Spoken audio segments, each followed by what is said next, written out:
Coming up on EagleVision News, we tell you about a mass shooting plot that was caught on camera. We take you to a Christmas concert on Biola's campus. And we show you what Santa is giving Biola students for Christmas. All this and more coming up on EagleVision News.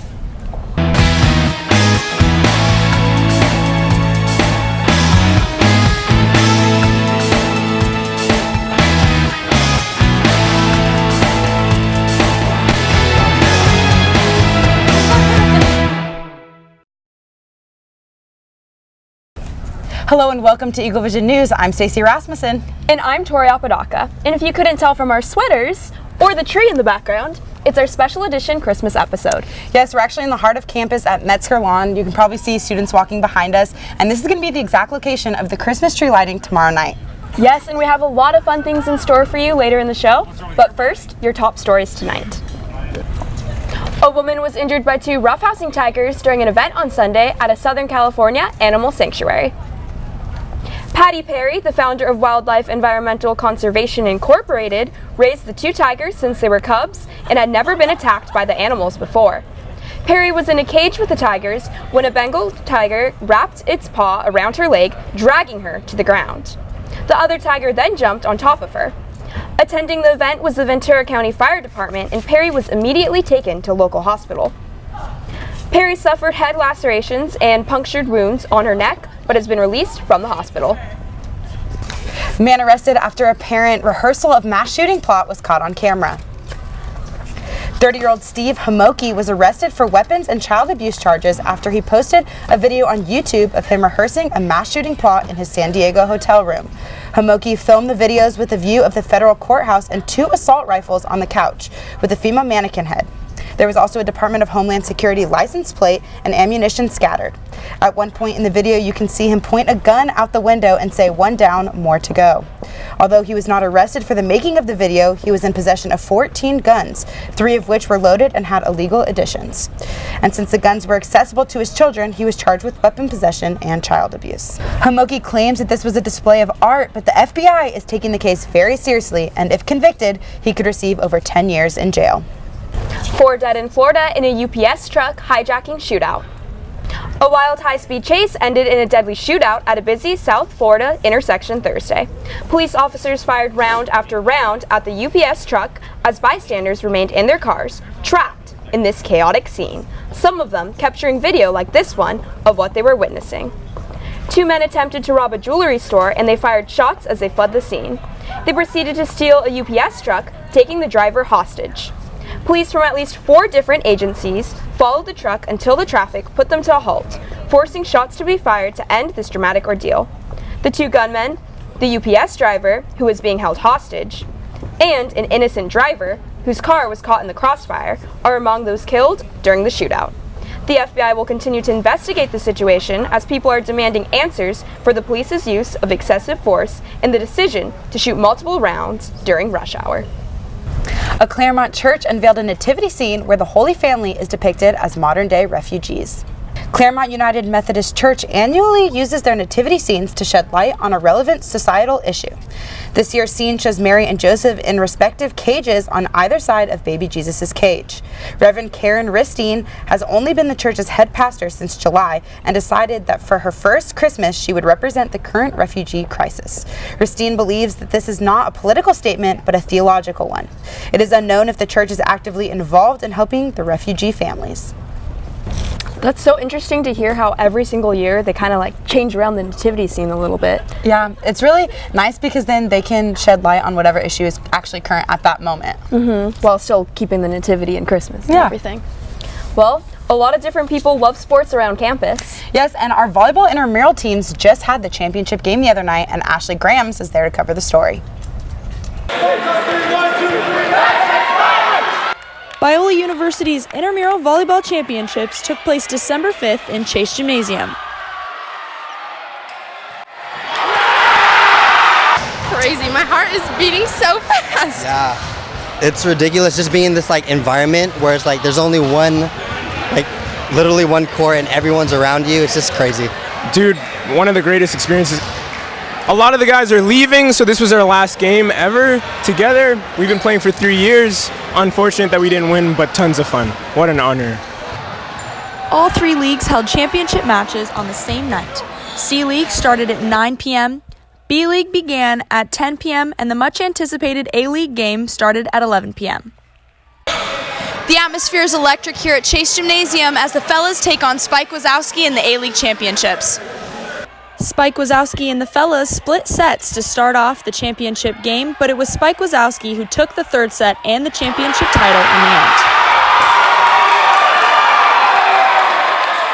So you just came off an intramural championship win. How are you feeling? I'm feeling amazing. This is my senior year. I've been here fighting for a win for 3 years. I fell short 3 years straight. It feels just amazing our senior year to get the win. It was so fun. We had a blast. We've been playing with each other all 4 years, and it was just really fun to win tonight. This is Ashley Graham, Biola University, EagleVision News. I love going to the intramural games. I think they're so entertaining. Yeah, did you make it out to the championship games this week? I did. My team actually went to the C League championships. We won. Nice. It was quite fun. We have an intramural champion in the house. Yes, I guess so. But on a more serious note, a lot of women experience sexual misconduct. Yes, and Stephanie is here to give us some more awareness on this topic. Thanks, guys. A new feminist movement that started last week in Chile, Un Violador en tu Camino, or A Rapist in Your Way, finally reaches Los Angeles. The movement began in response to the deadly statistics for women in Latin America and around the world. Statistics by the United Nations say 14 out of the 25 countries with the most femicides are in Latin America, as well as 1 in 3 women experience physical violence or sexual abuse worldwide. The movement began last week when a group called Las Tesis gathered women from all ages to perform their song A Rapist in Your Way as a way to speak up on behalf of all the women that have died due to femicides. The video of the performance went viral and it inspired women around the world to do the same. Mexico, Panama, France, New York, and now Los Angeles this past Sunday at the LACMA Lights. Paula Cometa, a member of Las Tesis and writer of the song, said on an interview with BBC, "To be honest, the performance got out of hand, and the beautiful thing is that it was adopted by others." Let's take a look at the song. El patriarcado es un juez que nos juzga por nacer y nuestro castigo es la violencia que no ves. El patriarcado es un juez que nos juzga por nacer y nuestro castigo es la violencia que ya ves. Yeah, so that's a super powerful song. What do you guys think about it? I love it. I think it's so cool that it's not even in the language that I speak or know, but it's still impactful and you still can sense the meaning behind it. Mm-hmm. Yeah, definitely. Just from the music and everything, you can tell the emotion even if you don't necessarily know what the lyrics are saying. And I think it'll definitely encourage people to look up the lyrics and more about the topic. For sure. And I think it's definitely super powerful that it's going around the world. People are translating in their language and they're showing solidarity with people in Latin America as well. So, yeah, definitely. Well, thank you for teaching us all about that. The bomb cyclone has created some huge waves. Yes, and our reporter Bailey Bricky traveled all the way to Oregon to cover the story. A storm swept over southern Oregon and northern California, bringing 100-mile-per-hour wind gusts to the coast and multiple feet of snow to the mountains. While high winds and heavy snow impact the mountains, locals in Coos Bay, North Bend are not fazed by this weather. Yeah, I try to come out every year just to come out and see them because they're always best this time of year. I'm here on the southern Oregon coast where yesterday we had a storm they're calling the bomb cyclone. The aftermath, these beautiful king waves out at Shore Acres State Park. One man even took it upon himself to surf these king waves while he had the chance. When the swells get to 15 to 20 feet, it can create a wave over 100 feet high. And swells that are 25 to 35 feet create waves up to 250 to 300 feet high. But I've heard of trees down on roads, and I saw some trees that were down. A couple of branches fell in our yard, but nothing really too severe. So, while locals may not take the storm too seriously, it is still advised to drive carefully, watch for trees down in roads and walkways, stay clear of cliff edges, and do not turn your back to the ocean in these conditions. This has been Bailey Bricky with EagleVision News. Those were some pretty massive waves. Yes, so now let's hear a little bit about the weather here in Southern California. We have Clarissa joining us. Thanks, guys. So we're out here enjoying the beautiful Southern California weather here in December. Now let's take a look at our current conditions. In the morning it was 56, and right now we are at 64, where tonight it's going to get cool to 56. So don't forget to grab a jacket on the way out. Now let's take a look at our nation. In Portland and Seattle, they are experiencing a massive amount of rain, while the rest of Southern California is enjoying this beautiful weather with no rain. Let's take a look at our 7-day forecast. We're here at 69 degrees, where on Wednesday we go back down to 66, and Thursday we heat up to 71. On Friday we heat back up to 72, and then the rest of the weekend starts to go down, with Saturday with 70 degrees and then Sunday is 66. So we're pretty lucky here in Southern California to not be experiencing massive amount of rain. Yeah, definitely, but we're also close enough that if we wanted to travel to the mountains and go on a quick trip, get a little bit of snow maybe. Yeah, I mean, it's the middle of December and we're outside in the evening, and it's I don't see pretty any much snow. perfect conditions. Yeah. No snow. Pretty good. And as we're going into Christmas time, we're just about 2 weeks out from then. Yeah, and Biola is actually having their annual Christmas concert, and our reporter Adam Piggott is there at the event.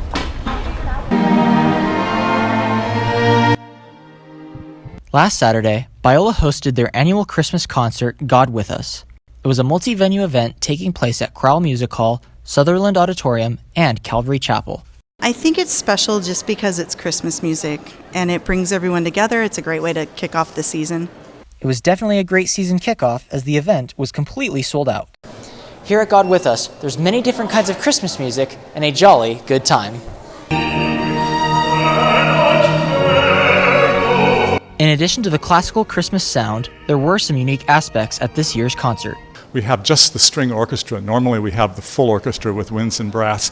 And with the strings, it becomes very intimate and very personal. And we get to do all the Christmas carols that are reflective and not the big, joyful, bombastic ones. After a night of impressive performances, concertgoers finished the night with cookies, hot chocolate, and Christmas carols. I think that they've all been enjoying themselves, and the weather's kind of cool and wet, and I think it just feels like Christmas. It definitely felt like Christmas, and the night was very merry.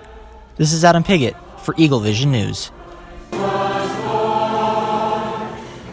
If you haven't noticed yet, we're actually outside at Biola's campus. Yes, and we have a lot of our reporters scattered around campus to talk to some students about Christmas time. So we're doing a little Christmas show here, and I wanted to ask what your favorite Christmas traditions are. Anything you do with your family every year or something like that? We've been married 8 years, 3 days after Christmas. So 8 years ago, our favorite tradition was to get married right after Christmas. And Advent, we do Advent. We have an Advent wreath, and we do readings. We use Anne Boscamp's book, or right now we're going through Max Lucada's book, Advent readings, devotion readings. I had my first kiss on my wedding day, so of course that was a special gift too. That is so special. Thank you so much for sharing, and happy anniversary to you guys. Yeah, Merry Christmas. All right, so what is a Christmas tradition that most people enjoy but you hate? Oh, a Christmas tradition that most people enjoy but I hate. I was about to say candy corn, but that's not Christmas. Candy canes. Not a big fan of candy canes. Wow. I'm trying to think. What are Christmas traditions? Well, there's a tree right there. You like trees? Oh. Maybe a color? No, I love Hanukkah. Maybe a song? I hate some of the Christmas songs. Okay. Santa Sure it Baby comes out. is a horrible song. So is, what's the other one? No, that's a good song. Yeah, actually pop Christmas music. Hate it. Okay. Yeah. Solid. Thank you. What exactly are you looking forward to for this Christmas? I am looking forward to going snowboarding with my brother. Where are you guys going snowboarding? We're going to Mountain High in California. All right. You heard it here. Thanks, guys. I actually learned a lot from those interviews. Missionaries apparently kiss. Yes! And our reporters are not the only people around campus. There's Santa? Oh, Hey guys. I guess Santa's around campus giving students some presents? Yeah, you guys want some? Oh, I would love one. Yes. Great, let's see what we got in here. What does Santa have for us? All right. Oh, I got the perfect present for Stacy. You know my name, Santa? Yeah, oh, I know everyone's name. Oh, how special. Elmer's glue. Wow. Wow. Oh, How did Tori, you know don't think I forgot about you. Oh. Here's a plastic bag. I've been needing one of these. They're very rare in California. You need to pay money for them. That is very true. So, you just saved me like 79 cents. you guys want my homework too? You can keep that one. Okay. I don't need that. Well, I was actually on Biola's campus earlier this week to hand students some presents like I did here. So let's see how that went. How's it going, guys? This is Santa Claus filling in for Quinn. I'm here to spread some Christmas cheer around Biola's campus, so let's go talk to some students. Merry Christmas! Merry Christmas! How are you doing? I'm doing so good. How are you? Oh, you know, I'm getting ready for the holiday season. Yeah, totally. Got all the elves working overtime. What do you want for Christmas this year? What do you guys want for Christmas this year? Love. What do you want for Christmas? Love and affection. A new car. Does everyone want such expensive things? Man, you know, I really want a llama. A llama. Yeah. I guess I have to go to South America. What do you like for Christmas this year, Stu? Peace and love. Oh, that's a great answer. I don't really have that though. Oh, come on. So, It's gotta be in your bag. Well, that. So, why don't I give you one of these instead? Sure. It's What is a that? Hebrew vocabulary pamphlet worksheet. Merry Christmas. Oh, this is like a Christmas miracle, everybody. Wow. Merry Christmas. Christmas miracle. What? Oh. Elmer's glue. Wow. Isn't that the gift that you've always wanted, Stu? It sure is. Glitter foam stars. Oh yeah, that'd be good. You know what I do have? Is it gonna be useless garbage? No. It's the receipt from all my useless garbage. Merry Christmas, Biola. Thanks for helping me spread some Christmas cheer around Biola's campus, and I'll see you guys next time. Well, a lot of different people got different things from Santa this year. Yes, very unique gifts. I've never yes. received something from Santa like glue before, but you know. Or plastic bags, but I'll put good use to them. Yes. Well, when living on campus, it is a little harder to feel the Christmas spirit. Yeah, sometimes you need some Christmas treats, and Briana Byus, our reporter, is here in the CAF to bring us another segment of CAF hacks on how to make a gingerbread house. Well, Christmas in the CAF looks a little different from at home, but today we're going to bring in a piece of home by making waffle gingerbread houses. First, I walked over to the waffle makers and made 2 batches of waffles. After 2.5 minutes, I put the waffles on a plate. They were pretty stuck though, since I forgot to spray the surfaces first.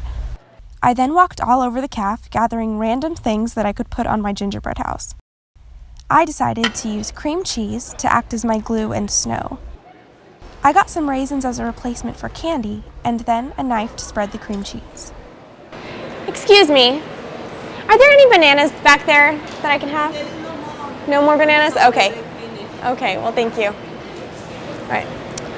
Well, instead of bananas, I got several slices of pineapple. I'm going to lay out some napkins and start constructing our gingerbread house. One thing that made this project difficult was the fact that the CAF's waffles are round. I didn't let this stop me though. I feel like I should probably change my major from journalism to engineering at this point. It's my calling. This would be much more fun to do with friends since you could make it a competition. Everyone would have to prove their waffle gingerbread house making abilities in front of the entire cafeteria. I just layered random breakfast foods on mine and used pineapple for the chimney and the front door. Well, it may not be the prettiest gingerbread house you've ever seen, but it sure is the yummiest. This is Briana Byus cooking in the CAF for EagleVision News. So I made myself one, but then I also made you guys one. Wow, it looks delicious. Do you not want it? I can give it to someone else. I think you should let Biola students enjoy it. Yeah, maybe. definitely. Sprinkle a little Christmas spirit. Do you want this? I made you a gingerbread house. Sure. Thank you. No problem. See, she wants it. Merry Christmas! Merry Christmas! I think it just made her year. She looked very happy. That was my goal. I just want to spread Christmas cheer. Yeah, that's what we do here at EV. Well, since this is the final episode of EagleVision News, we just want to say thank you. It's been a blast bringing you guys your news every week. Yes, we truly appreciate it, and we are really going to miss it. And we wanted to show you guys our crew, so if you guys come out here, we could not do the show without them. Definitely not. We also wanted to say Merry Christmas from all of us to you. And for the last time, this has been Stacy Rasmussen and Tori Apodaca for EagleVision News. Have a good night. Merry Christmas. Merry Christmas.